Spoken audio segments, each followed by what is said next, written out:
Good morning बच्चों। Good morning sir. Sit down. कैसे हो आप सब? अच्छा सर। आज हम अध्याय 6 सभी अपना बुक निकाल लेंगे। अध्याय 6 गुणनखंड एवं गुणज पढ़ेंगे, ठीक है।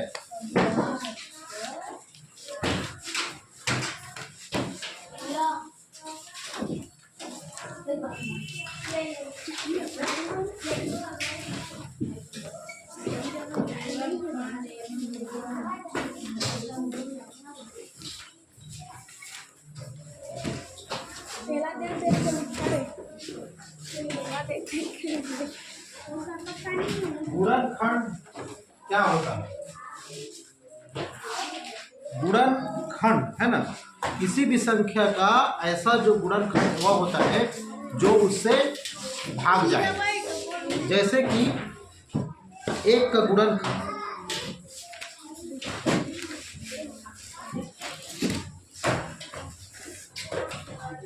एक का गुणनखंड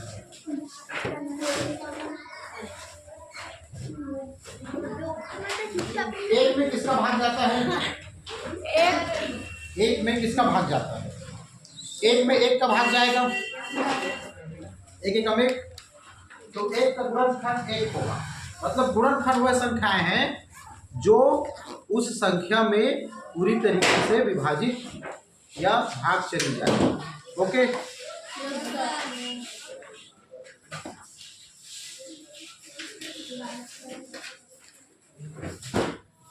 किसी संख्या का गुणनखंड उस संख्या की सभी भाजक संख्याएं होंगी। इसमें इसका किसी संख्या का गुणनखंड वे संख्याएं हैं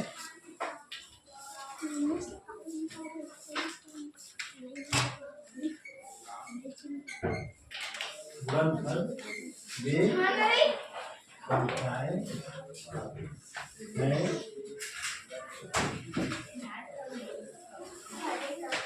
जो उस संख्या को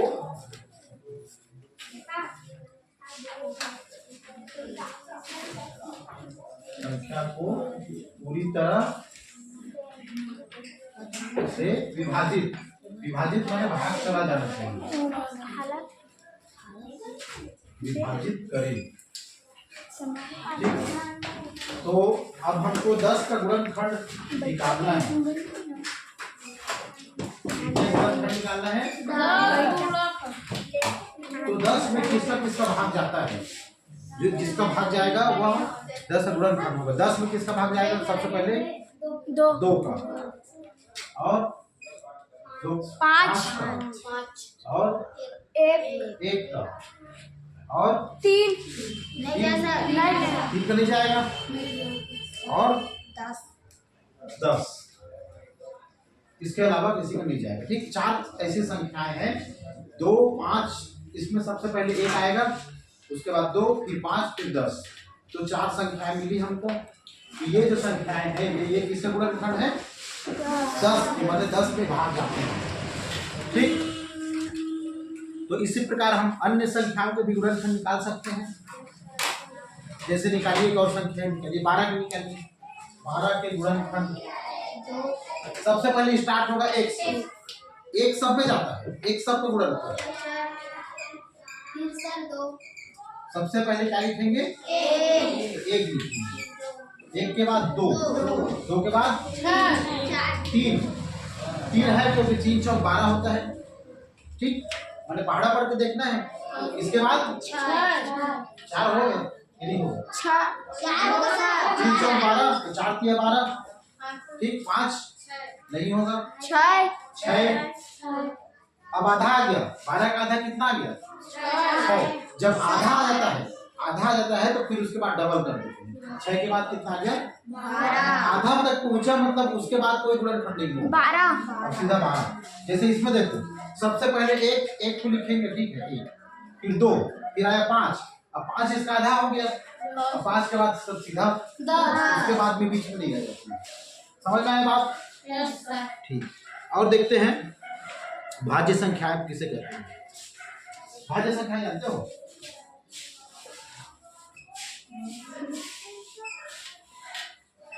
ऐसी संख्याएं जिनमें एक और दो और स्वयं के अलावा बाकी संख्याओं से भी भाग चला जाए, एक और उसी संख्या के अतिरिक्त अन्य संख्याओं से पूरा पूरा भाग दिया जा सकता है, उसे कहते हैं भाज्य संख्या। क्या कहते हैं? जैसे ये भाज्य संख्या है, एक का इसमें भाग गया है और स्वयं का भी गया है, स्वयं मतलब 10 गया है, और इसके अलावा 2 और 5 का भी गया है ना, तो ये कहलाती है भाज्य। इसमें भी देखो एक का गया है भाग और स्वयं का भी गया है, स्वयं मतलब 12 का भी है ना, और इसके अलावा बाकी संख्याओं से भी भाग गया है, मतलब ये भाज्य कहलाएगी। अगर कोई संख्या 3 है ना, 3 में केवल 1 और 3 का भाग जाएगा और 2 का नहीं जाएगा और अन्य संख्या नहीं जाएगा, तो ये क्या कहलाएंगी? अभाज्य। ऐसी संख्याएं जिनमें केवल एक और स्वयं के अतिरिक्त केवल एक और स्वयं का ही भाग जाता है, उसके अतिरिक्त अन्य संख्याओं का भाग नहीं जाता, उसे कहते हैं अभाज्य संख्या। तो पहले भाज्य संख्या लिखते हैं। वे संख्याएं जिनमें केवल एक और तथा जिनमें एक और स्वयं के अतिरिक्त, स्वयं मतलब जिस संख्या का जो भाज्य संख्या कह रहे हैं उसको कहेंगे, एक और स्वयं के अतिरिक्त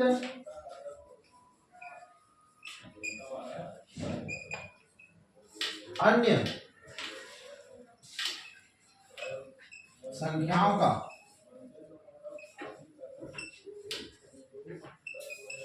भाग चला जाए,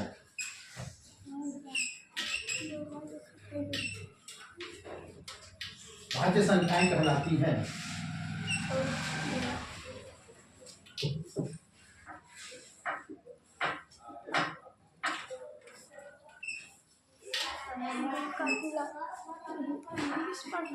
जैसे